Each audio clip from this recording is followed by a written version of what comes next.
Hello, everyone. I'm Dr. Yende. Let me begin with a question that may sound a little unusual, but one that almost everyone can relate to. Have you ever put on a suit and immediately felt more confident? Have you slipped into a doctor's white coat and found yourself standing a little taller, speaking a little more firmly, moving with a greater sense of purpose? Have you worn gym clothes and suddenly felt more motivated to work out, as though your body and mind were already preparing for action? Or have you worn your favorite outfit and felt, almost instantly, like a different version of yourself? Calmer, stronger, bolder, or more capable. Most people would dismiss these moments as coincidence or imagination, but neuroscience suggests something far more interesting. The clothes we wear do not only communicate with the people around us, they also communicate with our own brains. And that means fashion may be far more powerful than we usually realize. Today, we're exploring one of the most fascinating questions in human behavior. Do clothes merely protect the body, or do they actually shape the mind? For nearly 300,000 years, humans have been changing, decorating, and enhancing their appearance. Long before modern fashion houses, long before luxury brands, long before runways, magazines, and social media influencers, people were already using clothing and adornment to express themselves. They wore animal skins, feathers, shells, pigments, jewelry, and body markings. These were never just practical objects. They were signals. Signals of identity, signals of status, signals of belonging, signals of power, signals of attractiveness and trustworthiness, signals of group membership. In evolutionary biology, appearance became a form of communication long before spoken language fully developed. Imagine two ancient tribes meeting for the first time. Before anyone exchanged a word, clothing, ornamentation, and body decoration already carried meaning. Who is friend and who is enemy? Who is a leader and who is a follower? Who is a warrior and who is a healer? Who belongs here and who does not? In that sense, fashion was a form of social technology, and in many ways, it still is today. Modern neuroscience strongly supports this idea. The human brain processes visual social information at remarkable speed. Within milliseconds of seeing another person, the brain begins making rapid judgments and predictions. Is this person confident, competent, trustworthy, similar to me, important, safe, powerful? Much of this happens automatically, without any conscious awareness, and clothing is one of the strongest signals feeding that process. Researchers have a fascinating term for this phenomenon: enclothed cognition. It refers to the way clothing influences psychological performance, not just how other people perceive us, but how we perceive ourselves. In one well-known experiment, participants wearing a laboratory coat performed better on attention-related tasks. But there was an important twist. The effect depended on what participants believed the coat represented. If they thought it belonged to a doctor, their attention improved. If they thought it belonged to a painter, the effect disappeared. So the clothing itself was not magical. What mattered was the meaning attached to it. Think about that for a moment. A simple piece of cloth changed cognition. Not through chemicals, not through medication, not through any direct biological intervention. It worked through symbolism. The brain responded to identity, and identity in turn shapes behavior. Now let's move to hormones. Can fashion change hormones? The answer is more nuanced than people often assume. Clothing does not directly inject testosterone, dopamine, or any other hormone into the bloodstream. But clothing does influence social context, and social context influences biology. Confidence changes posture.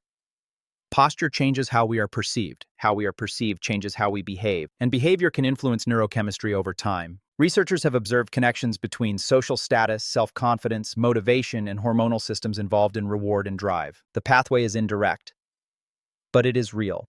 The brain is constantly reading social signals, and clothing is one of the clearest social signals humans have.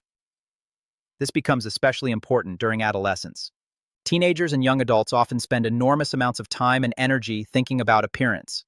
Parents sometimes dismiss this as vanity, but evolutionary psychology offers a deeper explanation. Adolescence is one of the key periods for identity formation. Young people are trying to answer a fundamental question: who am I? Fashion becomes a visible way to explore that answer. Every subculture eventually develops its own uniform. Athletes, gamers, musicians, professionals, artists, fitness enthusiasts, entrepreneurs. Each group creates visual signals that communicate belonging, and belonging is one of the most powerful needs in the human brain.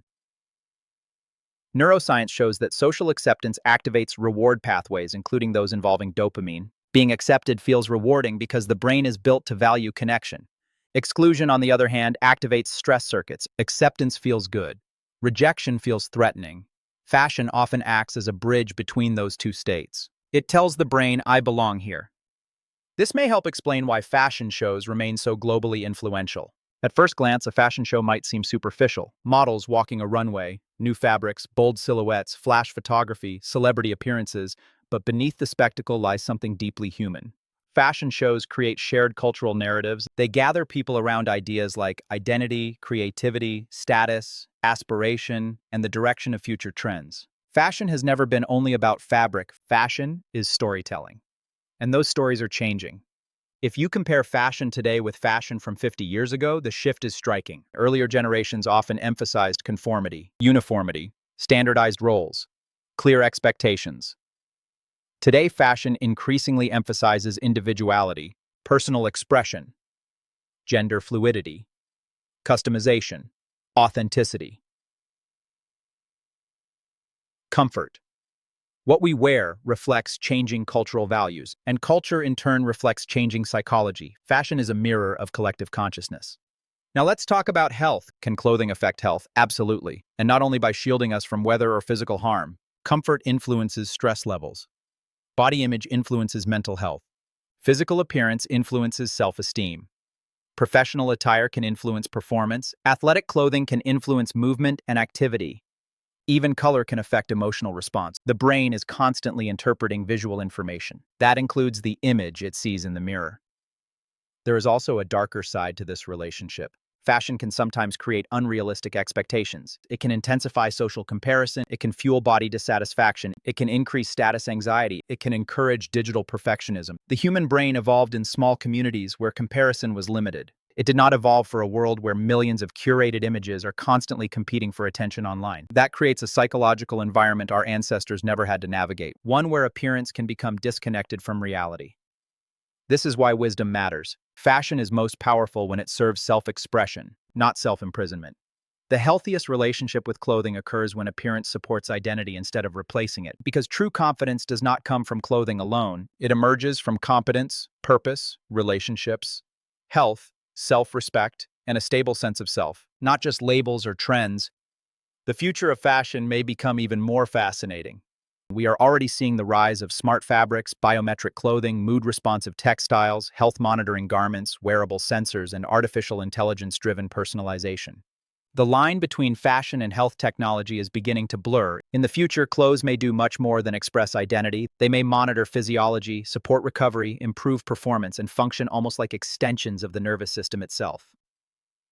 So perhaps the biggest lesson is this.